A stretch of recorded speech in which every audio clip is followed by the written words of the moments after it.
Hello అండి, మీ అందరి కోసం స్పెషల్ ప్రాంజల్ జామ్దాని సారీస్ తెచ్చాను. బ్యూటిఫుల్ జామ్దానిలో కూడా ఒక ఎక్స్క్లూజివ్ టేస్ట్ యాడ్ చేశాను. అదేంటంటే పైటని.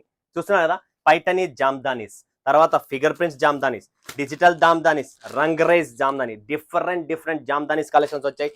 ఎవరైనా షోరూమ్స్ ఉన్నాయా, షాప్స్ ఉన్నాయా, మాల్స్ ఉన్నాయా, ఎవరైనా కూడా రండి. ప్రాంజల్ డిజైన్ స్టూడియోలో ఉన్న ఈ జామ్దాని కలెక్షన్స్ మీకు మార్కెట్ లో దొరికేది కాదండి. Something unique collections. చూస్తున్నారా, ఫిగర్ ప్రింట్, పొజిషన్ ప్రింట్ లో జామ్దాని, డిజిటల్ ప్రింట్ లో జామ్దాని, వీవింగ్ లో జామ్దాని. చూడండి, జామ్దాని కలెక్షన్స్ టేస్టే వేరండి. కంప్లీట్లీ ఎక్స్క్లూజివ్, మార్కెట్ లో ఉన్న కాదు, ఇది మార్కెట్ లో లేని కాన్సెప్ట్. దీని తర్వాత ఈ రీల్, ఈ వీడియో మాది వైరల్ అయితేనే పబ్లిక్ అంతా కాపీ చేస్తారు. ఇది కాపీ కాదండి, ఇది fresh designs, special Pranjal design studio తయారు చేసిన. దీంట్లో డిజిటల్ కాన్సెప్ట్ చూడండి ఫ్రెండ్స్. జామ్దానిలో కూడా మన దగ్గర డిజిటల్ డిజైన్ ఉంటాయి. చాలా డిజిటల్ కాన్సెప్ట్స్ కూడా ఉన్నాయి. ఇది చూడండి, మొత్తం ఫిగర్ ప్రింట్స్ కలంకారీ స్టైల్లో కావాలంటే మీకు కలంకారీ ఫిగర్ స్టైల్లో ఉన్నాయి. రితిక బ్యూటిఫుల్ అండి. ఇది వచ్చేసి టస్సర్ జామ్దాని అండి. ఇలా డిఫరెంట్ ఫ్యాబ్రిక్స్ మీద నేను జామ్దాని కలెక్షన్స్ తెచ్చాను. సో ఎవరు మిస్ చేసుకోండి, స్క్రీన్ పైన నెంబర్ ఉంది. సో మీరు విజిట్ అవ్వాలనుకుంటే సూరత్, గుజరాత్ కి విజిట్ అవ్వచ్చు. లేదనుకుంటే ఆన్లైన్ అయినా మీరు పర్చేస్ చేసుకోవచ్చు.